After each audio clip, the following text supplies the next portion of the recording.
Moja ya eneo ambalo nimeona hata hapa kwenye taarifa, ninatamani kulitolea tamko.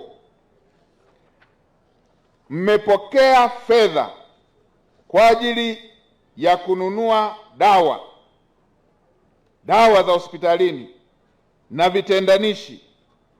Mmepokea fedha na fedha hizo zimeelekezwa kwenye jambo mahususi: kununua dawa na vitendanishi.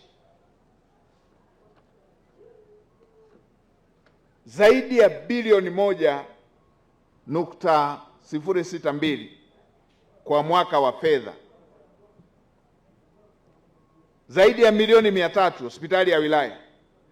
Zaidi ya milioni 294 kwa vituo vya afya. Zaidi ya milioni 462 kwa zahanati. Mikoa mingine nilikopita, fedha zinakuja,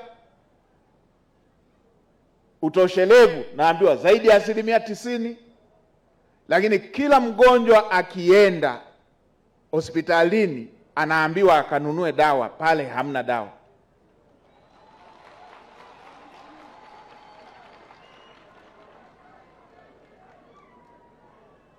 Hii ni michezo ambayo haikubaliki.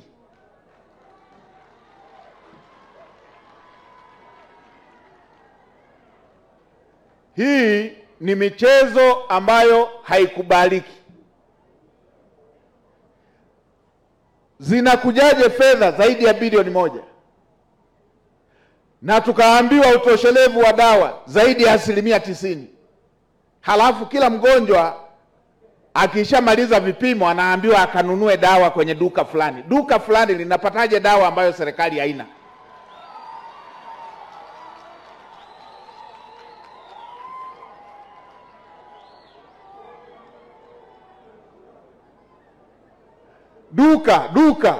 Duka na sehemu zingine ni kioski.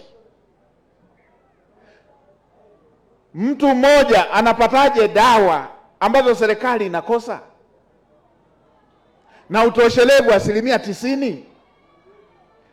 Na ninyi mnajua mahitaji ya dawa katika mkoa wenu, katika wilaya yenu. Mnanunuaje dawa ambazo hazihitajiki na ambazo hazihitajiki mnanunua zinatosheleza, ambazo hazihitajiki mnanunua zinatosheleza, zinazohitajika mnaelekeza kwenye maduka mengine? Kama sio mchezo wa kupeleka dawa kwenye maduka ambayo ni ya kwenu, alafu ili wananchi waende kununua kule kufanya biashara zenu.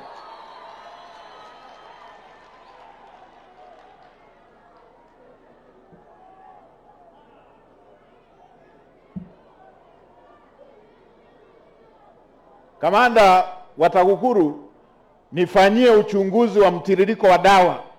Fanya uchunguzi katika mtiririko wa dawa, fedha zinazopokelewa, dawa zinazotakiwa, zinazotumika, dawa muhimu.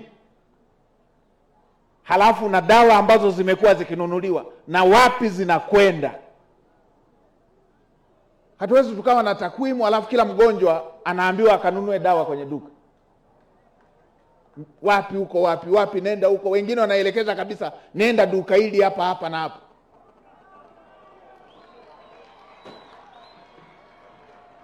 Nataka nijue fedha ambayo imepatikana, fedha ambayo imepokelewa ya dawa zilizonunuliwa zimekwenda wapi, ni dawa za aina ipi na zinazotakiwa ni zipi?